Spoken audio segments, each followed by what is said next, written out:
ভীষ্ম প্রতিজ্ঞা করার পর রাজা শান্তনু তাকে আশীর্বাদ দিলেন, তিনি যেন নিজের মৃত্যুর সময় নিজেই বেছে নিতে পারেন।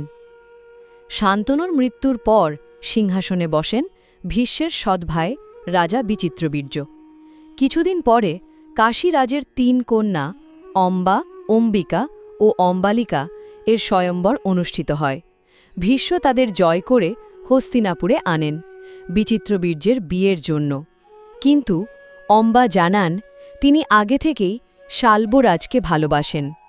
ভীষ্ম তার কথা মেনে তাকে শাল্বরাজের কাছে পাঠিয়ে দেন, কিন্তু শাল্বরাজ অম্বাকে গ্রহণ করতে অস্বীকার করেন। অপমানিত ও ক্রুদ্ধ অম্বা প্রতিজ্ঞা করেন, আমি জন্ম জন্মান্তরে চেষ্টা করব, ভীষ্মের বিনাশ ঘটবে আমার কারণে। অন্যদিকে অম্বিকা ও অম্বালিকা বিচিত্রবীর্যের সঙ্গে বিবাহ বন্ধনে আবদ্ধ হন। এভাবেই মহাভারতের রাজবংশের পরবর্তী কাহিনী এগিয়ে চলে। মহাভারতের ধারাবাহিক পর্ব পেতে আমাদের চ্যানেলটি লাইক ও সাবস্ক্রাইব করুন। থাকুন আমাদের সাথেই।